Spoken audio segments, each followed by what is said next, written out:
Fede è anche lottare con Dio, mostrargli la nostra amarezza senza pie finzioni. Mi sono arrabbiato con Dio e gli ho detto questo.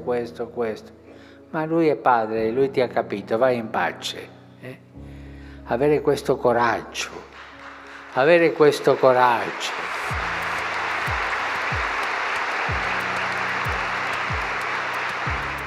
Fede è anche lottare con Dio. Mi sono arrabbiato con Dio e gli ho detto questo. Ma Lui è Padre, Lui ti ha capito, vai in pace. Avere questo coraggio.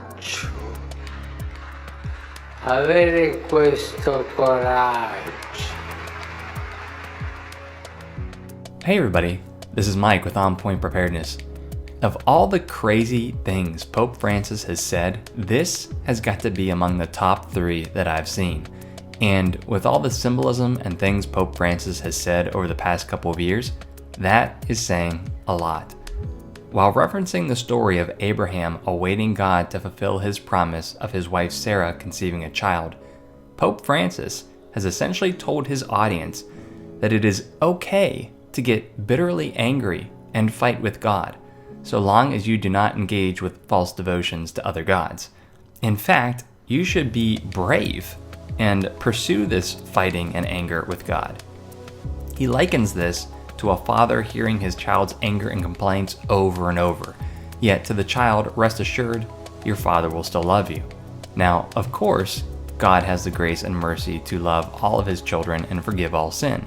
However, it's an entirely different thing to condone our anger, bitterness, or complaints against God and marginalize them with normalcy bias. Until the second coming of Christ, humans will continue to sin against the Father. However, instead of providing a message that bitterness and anger against God is natural, the message could have been something like Proverbs 3:5-6, saying, "Trust in the Lord with all thy heart, and do not lean on your own wisdom."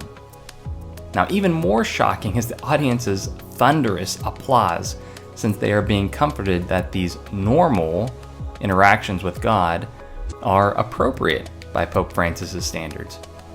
Now, if you're familiar with the story of Abraham, Sarah, and Isaac, you'll realize that Pope Francis has twisted this story. Again, the false prophet is just like Satan in that he only slightly skews the truth to fulfill his agenda. When God told Abraham that he would have a great nation of descendants in Genesis 12, all the way until Isaac is conceived by Sarah in Genesis 21, a period of 25 years has gone by. In the midst of these 25 years, Abraham goes through some doubts. At one time, Sarah convinces him that she will not be able to conceive, and he must have a child with her servant Hagar, which he follows through with. However, although Abraham's faith is at times tested, in no way do we see him get angry, laugh at, or complain to God. Now, some may say that Abraham mocked or laughed at God when he said he and Sarah would not have a child. However, if you look at the context of Genesis 17:17, you'll see the word laugh is in the context of joy and not infidelity. In fact, it is reaffirmed when the Apostle Paul wrote in Romans 4:19 that Abraham was not weak in faith and did not consider his and Sarah's bodily state. This is, however, contrary to Sarah, who convinced Abraham to have a child with Hagar through her doubts of the Lord, and in Genesis 17:12, where God asked her why does she laugh at his promise to them considering her bodily state. Now, regardless of whether Abraham or Sarah complained or got angry at God, it does not condone the behavior. Rather, it shows us that even the most anointed persons in history are not perfect and that we all sin. Whether it's Peter turning away from Jesus 3 times, King David succumbing to Bathsheba, Samson cutting his hair, etc.